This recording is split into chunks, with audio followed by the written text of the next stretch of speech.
데살로니가 후서 2장 말씀 제가 받들어 읽겠습니다. 눈으로 따라오시면 됩니다.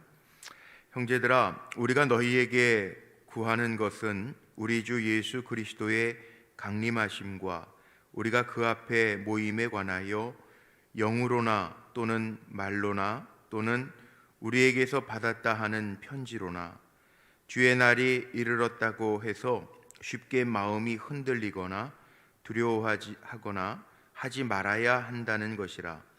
누가 어떻게 하여도 너희가 미혹되지 말라.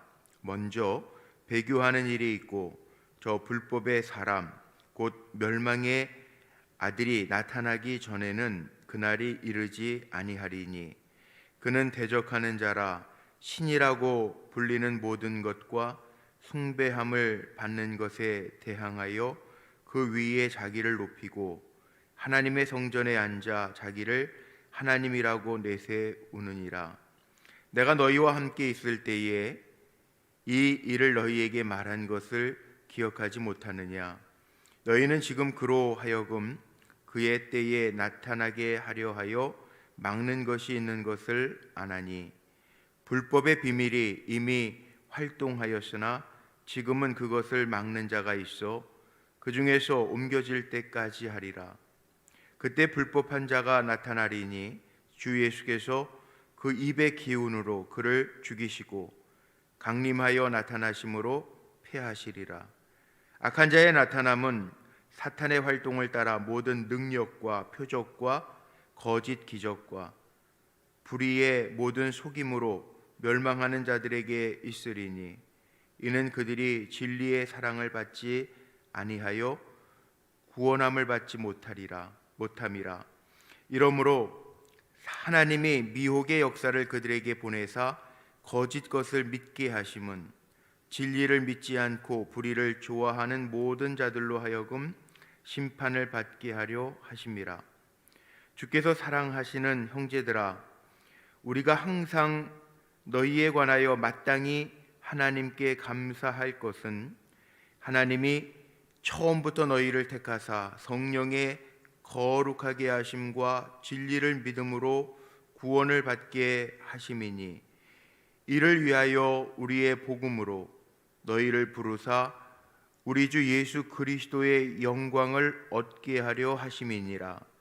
그러므로 형제들아, 굳건하게 서서 말로나 우리의 편지로 가르침을 받은 전통을 지키라. 우리 주 예수 그리스도와 우리를 사랑하시고 영원한 위로와 좋은 소망을 은혜로 주신 하나님 우리 아버지께서 너희 마음을 위로하시고 모든 선한 일과 말에 굳건하게 하시기를 원하노라. 아멘. 오늘도 한날 믿음으로 기도하며 살아가는 우리 사랑하는 성도님들의 삶 속에 오늘 마지막 절에 나와 있는 것처럼 우리의 마음을 위로하시고 모든 선한 일 말에 굳건하게 하시는 하나님의 손길이 함께 하시기를 주님의 이름으로 축복합니다. 오늘 말씀의 제목도 하나님이 위로하시고 굳게 하시기를 이 17절 말씀 제목 삼아서 함께 은혜를 나누려고 합니다. 어제도 말씀드린 것처럼 짧은 편지입니다. 데살로니가 후서는 1, 2, 3장으로 구성되어져 있지만 짧게 쓰여져 있습니다. 무엇을 말하는 거냐? 데살로니가 첫 번째 보냈던 편지 마지막 장에 나왔던 그날 파루시아 임박한 종말론, 다가올 주님의 재림, 심판에 대한 것, 사람들이 그날이 가까웠다 그러니까 흔들리기 시작하고 또 막 사는 사람이 있는가 하면 나태해서 아무것도 하지 않는 사람들도 있고 요동하는 사람들이 있었습니다. 그래서 정말 건전한 재림신앙을 가지고 굳건하게 서서 신앙생활의 균형을 잡고 잘 살아가기를 사도 바울이 원하는 마음으로 데살로니가 후서 성도들에게 편지를 보냈습니다. 오늘 1절 말씀에 나오는 것도 같은 말이죠. 형제들아, 우리가 너희에게 구하는 것이 있는데 우리 주 예수 그리스도의 강림하심과 우리가 그 앞에 모임에 관하여, 재림에 관하여 쓰고 있다는 거예요. 재림신앙 잘 가져야 되는데 어떻게 해야 되느냐? 2절 보십시오. 영으로나 또는 말로나 또는 우리에게서 받았다 하는 편지로나 주의 날이 이르렀다고 해서, 그날 재림, 주님이 다시 오실 날, 우리가 하나님 앞에 설 날, 그 날이 이르렀다고 해서 쉽게 마음이 흔들리거나 두려워하거나 하지 말아야 한다는 것이라. 두려워서 벌벌 떠는 사람이 있어요. 마음이 흔들려서 아무것도 손에 잡지 못하는 사람들이 있어요. 그날은 아무도 몰라요. 아버지밖에 모르는 거예요. 아들도 모르고 천사들도 모른다고 그랬어요. 그러니까 너희들도 그날, 그게 언제인가라고 하는 거에 관심을 갖지 말고 그날을 우리가 어떻게 준비하면서 살아야 할 것인가에 관심을 갖고 영적으로 잘 깨어 있어라, 분별하면서 살아라 라고 하는 말씀이죠. 신앙이라고 하는 게 그렇습니다. 언제 올지 모르는 그날 때문에 아무것도 손 놓고 있는 거, 그거 잘하는 신앙생활 아니고요. 두려워서 떨면서 지내는 것도 잘하는 신앙생활 아니라는 거예요. 우리는 어떻게 살아야 되느냐? 거룩하게 주님 오실 때까지 흠없이 우리의 영과 혼과 육이 온전하게 보존되기를 원하노라. 사도 바울의 기도 아니에요. 늘 주님 언제 오셔도 아멘, 주여 어서 오시옵소서, 마라나타, 늘 깨어있는 삶을 살아야 된다는. 그런데 멸망받을 자들하고 주님의 사랑받아 택함받고 사랑받는 자들하고는 분명한 차이가 있다는 겁니다. 그러니까 흔들리지도 말고 너무 두려워하지도 말고 하나님이 사랑하시는 자처럼, 이미 택하시고 부르신 자처럼 살라고 하는 얘기가 오늘 2장 말씀에 담겨져 있어요. 차이가 있어요. 멸망받을 자들, 그 다음에 하나님이 택하여 부르심 받은 자들, 주님께서 사랑하시는 자들의 차이가 분명히 있다는 거예요. 전반부에는 멸망받는 자들에 대한 모습을 그리고 있고요, 13절 이하에 보면 주님께서 사랑하시는 형제들아, 그렇게 이렇게 표현하고 있죠. 주님께서 부른 자들, 택하신 자들하고의 차이점이 반드시 있어요. 어떻게 있는가? 자, 3절 한번 볼까요? 3절에 보면 누가 어떻게 하여도 너희가 미혹되지 말라. 먼저 배교하는 일이 있고 저 불법의 사람 곧 멸망의 아들이 나타나기 전에는 그날이 이르지 아니하리니. 그날 주님 오시는 그날, 마지막 날, 심판의 날, 그날은 있어요. 그런데 그날, 이 마지막 때가 되면 복음서에도 나와 있죠. 예수님 마지막 때가 되면요, 미혹하는 일도 있고 세상에 기근 지진도 있고요, 요즘처럼 이렇게 몹쓸 전염병도 돌고요. 마지막 때. 그런데 마지막 때가 언제인지는 알 수 없지만 중요한 것, 쉽게 미혹되지 말라. 누가 어떻게 하여도 너희가 미혹되지 말라. 사람들이 마지막 때가 되면 불안해가지고요, 이게 찔리는 게 많은 사람들이 특별히 많이 속죠. 미혹돼요. 이끌려요. 잘못된 거에 미혹되기가 쉬워요. 그러나 누가 어떻게 하여도 너희가 미혹되지 말라. 왜? 굳건하게 쓰라는 거예요. 예수의 영광 안에 참여할 수 있도록. 오늘 말씀 마지막 17절에 다 걸리는 거 아닙니까? 하나님이 우리를 위로하신다. 우리는 주님 바라보면서 주님의 날이 언제 오면 어때요? 우리가 준비되어 있는데 말씀 안에 굳건하게 서서 흔들리지 아니하고 세워져 있으면 돼요. 누가 어떻게 하면 거기 싹 미혹돼서 거기 넘어가고 그게 아닌가 봐, 그럼 또 여기 가서 미혹되고, 그렇게 살지 말라는 거예요. 우리는 말씀 붙들고 살면서 주님 바라보면서 주님 붙들고 주의 말씀대로 살면 돼요.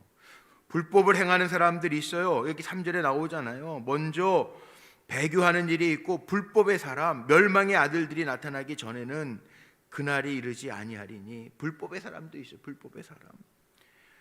불법의 사람이 어떤 사람입니까? 4절에 나오죠. 그는 대적하는 자라 신이라 불리는 모든 것과 숭배함을 받는 것에 대항하여 그 위에 자기를 높이고 하나님의 성전에 앉아 자기를 하나님이라 내세우느니라. 이 교주들 문제가 뭡니까? 처음에는 뭐 저기를 봐라 여기를 봐라 그러다가 결국은 자기네들이 교주가, 자기가 하나님이 돼요. 잘못된 이단 사상을 가진 사람들, 사람이에요. 불법의 사람이. 그 신이 아니에요. 하나님이 아니에요. 점점 주의 날을 가르치는 것 같더니 자기가 두 증인이라 뭐 막 이렇게 나가잖아요. 이 이단들은 그래요. 하나님의 자리 꽤 차요. 겸손하지 않아요. 결국은 자기 뱃속을 채워요. 그 이단이에요. 불법을 행하는 이라고요. 자기를 높여요. 자기를 하나님이라고 얘기해요. 이 이단이에요. 거기에 넘어가지 말라는 거예요. 우리의 왕, 우리의 주인은 하나님이에요. 우상 자리에 다른 거 올려놓으면 안 돼. 우리도 살아가면서요, 하나님 믿는 것 같으면서도 그 신의 자리, 하나님의 자리에 엉뚱한 거 올려놓고 그거 믿고 살아요. 그럴 필요 없어요. 세상이 뭐 황금 만능주의 시대, 돈이면 다 될 것 같아요? 아니에요. 돈 그것도 있다가 없고 없다가도 있는 거예요. 근데 우리는 하나님 믿는 것 같으면서 세상적으로 힘 있는 거 그거 붙들고 살아요. 하나님 그거 원하는 거 아니에요. 거긴 여기 뭐라고 나와요? 숭배, 우상 숭배하는 거, 숭배함을 받는 거, 그거 대항하래요. 세상적으로 힘이 될 만한 거, 그거 따라가는 거, 그거 불법이라는 거죠. 그래서 7절, 8절에도 한번 보십시오. 거기에 뭐라고 나오면 불법의 비밀이 이미 활동하였으나 지금은 그것을 막는 자가 있어 그 중에서 옮겨질 때까지 하리라. 그때에 불법한 자가 나타나리니 주 예수가 그 입의 기운으로 그를 죽이시고, 가장 센 분은 만물의 주인, 만물의 주, 만왕의 왕은 주님이에요. 주님, 다시 오실 주님. 그가 그 입의 기운으로 그를 죽이시고 강림하여 나타나심으로 패하시리라. 물론 주님이 오시는 그날까지는 알곡과 가라지가 같이 있어요. 근데 알곡과 가라지를 분별하는 영은요, 우리에게 필요해. 근데 우리가 말씀 안에 든든하게 서 있지 못하면 알곡과 가라지, 그게 뭔지도 몰라요. 속임을 당해요. 사탄이요, 9절 10절에 보면 그 얘기가 나오지 않습니까? 악한 자의 나타남이 있어요. 사탄의 활동을 따라 우리 인간하고 힘을 대적하면 사탄이 훨씬 더 셉니다. 그래서 우리는 우리의 힘으로는 사탄을 이길 수 없습니다. 그래서 우리는 예수 그리스도의 이름으로 나가는 거죠. 다윗이 그랬던 것처럼. 9절에 모든 능력과 표적과 거짓 기적과, 이거 사탄도요 다 행할 수 있어요. 악한 자의 나타남은 사탄의 활동을 따라 모든 능력과 표적과 거짓 기적과, 사탄의 활동을 따라 거짓 기적, 불의, 속임, 10절에도 불의와 모든 속임으로 멸망하는 자들에게 있으리니 그들은 진리의 사랑을 받지 아니하며 구원함을 받지 못해. 구원 없어요. 결국은 이들은요, 12절에 보는 것처럼 심판을 받게 하려 하시면 심판받아요. 그러니까 악한 것에 미혹되지 말라는 거예요. 제발 마지막에 악한 것에 미혹되지 말라는 거예요. 정말 악한 거에 따라가지 말라는 거예요. 이렇게 부탁을 해도, 이렇게 설교를 해도, 말씀에 든든히 서달라고 부탁을 해도 휙 미혹돼가지고, 교회가 아닌 곳에서 요즘에 성경 공부하는 거 다 신천지였죠. 신천지 이번에 코로나 사태 때문에 드러나면서 몇 가지 특징들을 이야기하면서 나오잖아요. 왜 카페에서 말씀 전한다는데 성경 공부하자는데 따라갑니까? 왜 엉뚱한 사무실에서 모임하자고 가자 그러는데 따라가서 거기 가서 앉아 있습니까? 그런데 가면 안 된다 그러면 또 목사님만 말씀 가르치십니까? 뭐 이러고 뭐 막 딴소리예요, 딴소리. 교회 안에서 성경 공부하는 거 하나도 쳐다보지 않다가 엉뚱하게 넘어가서 딴짓하다가, 그리고 목사한테 대적해요. 그러지 말라는 거예요. 미혹되지 말라는 거예요. 왜 그러는지 모르겠어요. 이 마지막 때 되면요, 이런 일들이 많아요. 사탄도 기적 행해요. 기적하면 다 따라다닐 거예요. 우리는 말씀이죠. 하나님의 말씀. 말씀도 잘 해석하는 데 가야 돼요. 교회 안에서 잘 먹으면 돼요. 집에서 어머니가 해주시는 밥이 제일 맛이 없는 것 같아도 부모님처럼 사랑을 가지고 자녀를 위하여 준비해 주시는 분이 누가 있어요? 근데 불량식품의 맛은 있지. 우리 어렸을 때 다 경험해봤죠. 불량식품 먹고 그 맛이 있으니까 그게 최고야. 그러면 엄마 마음은 찢어져. 나 옆집에 가서 먹을래. 찢어지죠. 근데 그렇게 하지 말라는 거예요. 깨어 있으라는 거예요. 마지막 때가 되면 그런 사람들이 있다는 거예요. 그런데 13절 이하의 말씀 보십시오. 여기에 보면 반전하죠.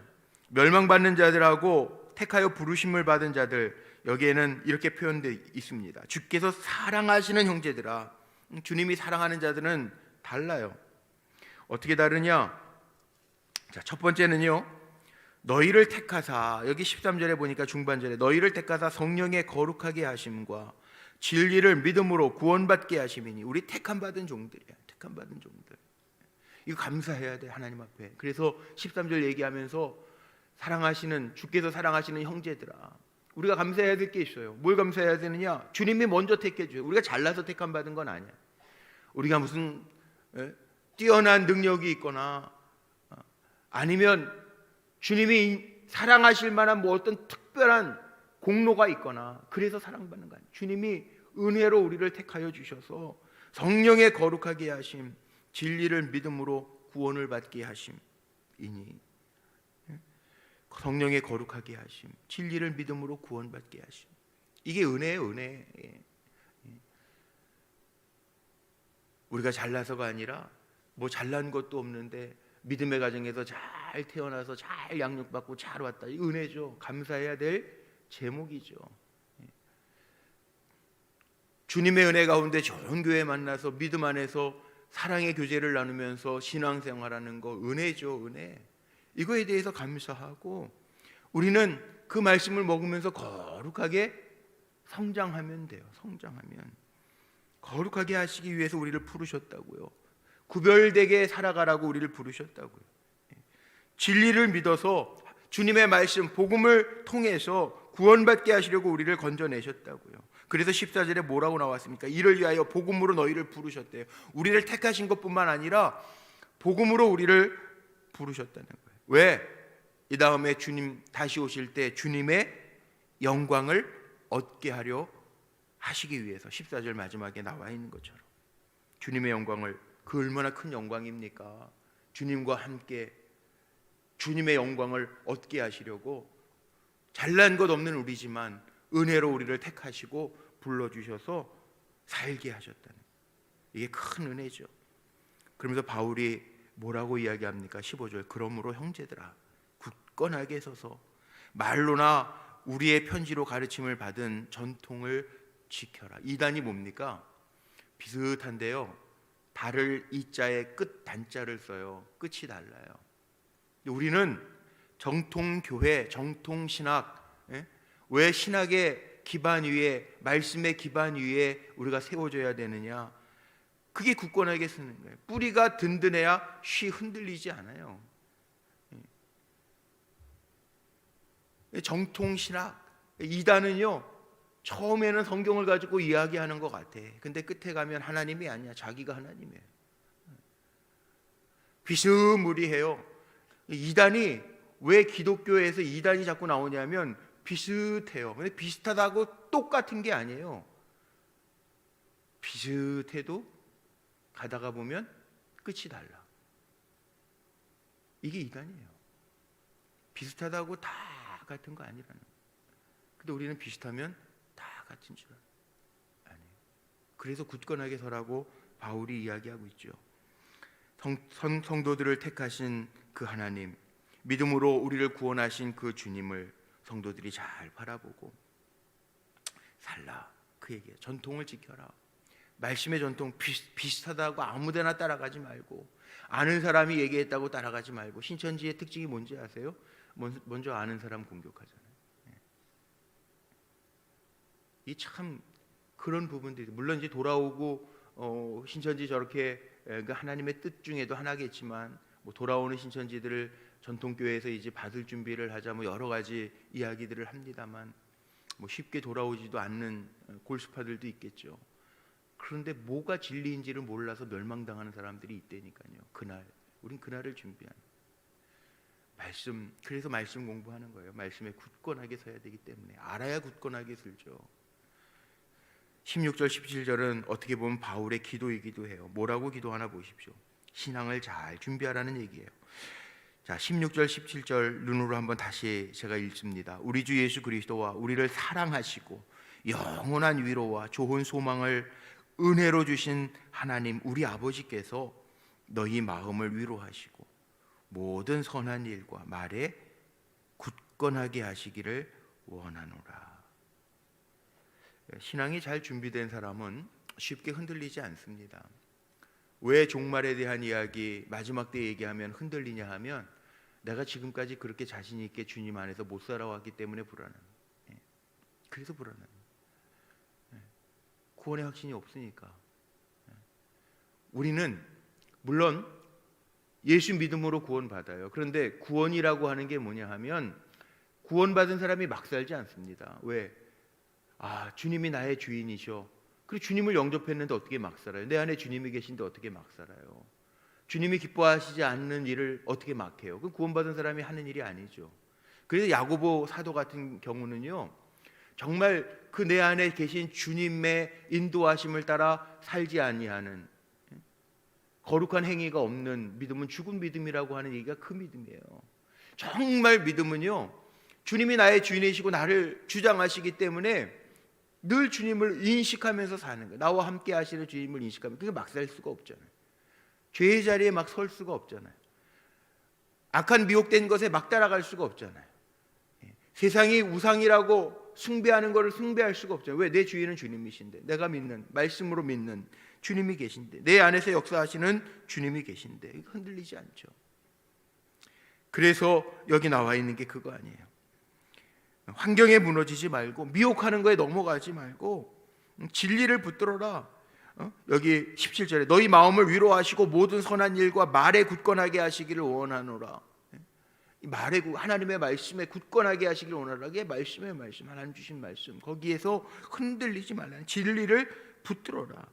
마지막 때에는 우리를 미혹해 하는 많은 것들이 있지만 두려워하지 말고 미혹되지 말고 말씀에 굳게 서서 하나님의 주시는 위로함을 받고, 어제도 말씀 1장 말씀 나누면서 4절 11절 제가 얘기했잖아요. 환난 중에도 이겨내고 인내하는 것, 그게 믿음이잖아요. 그 환난 중에, 환난이 없어서가 아니라 환난 중에도 잘 이겨내고 인내하는 것, 그게 믿음이죠. 마지막 때 유혹이 없어서가 아니라 유혹이 있음에도 불구하고 사도 바울이 늘 이야기하는 것처럼 선한 싸움, 믿음으로 싸우면서 나아가는 거죠. 우리에게 살아가면서 왜 한 날 한 날 살면서 갈등이 없습니까? 유혹이 없겠습니까? 있죠. 그런데 말씀에 굳건하게 서 있는 사람은 쉽게 넘어가지 않아요. 여기서 쏙 하면 오른쪽으로 쫙 쏠리고, 저기서 뭐라 그러면 쫙 쏠리고, 그렇게 살지 않는다는 거예요. 왜? 위에 계신 하나님 바라보면서 살아가니까. 그러니까 마지막 때일수록 주님을 바라보고 말씀에 굳게 서 있으라는, 환난이 마지막 때가 온다고 해서 쉽게 미혹돼서 쓰러지거나 넘어지지 말라고 하는 교훈이 오늘 말씀 속에 담겨져 있죠. 간사한 말로 꿰인다고 쉽게 넘어가지 마세요. 똑같은 것 같다, 같이 보인다, 비슷해 보인다, 그래서 넘어가지 마세요. 조삼모사라는 말 있지 않습니까? 조삼모사. 송나라 때 저공이라고 하는 사람이 쓴 말 아시죠? 조삼모사. 그 유래가 뭔지 아세요? 원숭이를 기르는데 원숭이가 많아지는 거예요. 주인이 보니까 원숭이 먹이 도토리가 모자라. 그래가지고 하루에 7알만 주겠다고 그러는데 어떻게 얘기합니까? 아침에 3개, 저녁에 4개 주겠다니까 원숭이들이 막 소리 지르고 반항을 하는 거예요. 그러면은 거꾸로 아침에 4개, 저녁에 3개 주겠다 그랬더니 막 박수 쳤대요. 똑같죠? 조삼모사. 그래서 아침에 3개, 저녁에 4개라는 말이 나왔다고 그러잖아요. 원숭이 분별 못하는 거 아니에요? 똑같이 7개예요. 그런데 뭐가 뭔지 분별 못하는. 마지막 때는요, 미혹해 하는 영들이 우리로 하여금 분별치 못하게 해요. 성령은 어떤 영이시냐? 분별하는 영이에요. 분별하는 영. 그러니까 악한 때일수록 분별의 영이 있어야 돼요. 우리에게. 다 따라갑니까? 아니에요. 기억나세요? 우리 자랄 때에도 유괴범이라는 게 있었습니다. 그 뭐라 그러죠? 부모님들이 야, 누가 뭐 맛있는 거 사준다고, 사탕 사준다고 따라가지 마라. 어린 초등학생들 학교 보내면서 절대 뭐 누가 뭐 준다고, 엄마가 기다린다고 가자 그러면 따라가지 마라. 그 얘기 기억나시지 않습니까? 맞아요. 마지막 때일수록요, 불법의 영이 미혹해 하는 자가 일로 와봐 손짓해요. 거기 다 따라가면 안 돼요. 불법의 영이 있어요. 우리는 말씀에 굳게 서서 하나님의 위로하심을 받고 주님 오시는 그날까지 영과 혼과 육이 온전하게 보존되어 그리스도의 단장한 신부로서 그날 당당하게 주님 어서 오시옵소서. 언제 오시면 어때요? 준비되어 있는데 주여 어서 오시옵소서. 준비된 삶을 살아가는 것, 이것이 하나님께서 우리를 부르시고 택하셔서 든든히 세우시려고 하는 목적임을 기억하고 주님 오시는 그날까지 정말 정결한 신부로 거룩하게 굳건하게 서서 승리하는 저 여러분 모두가 되시기를 주님의 이름으로 축복합니다.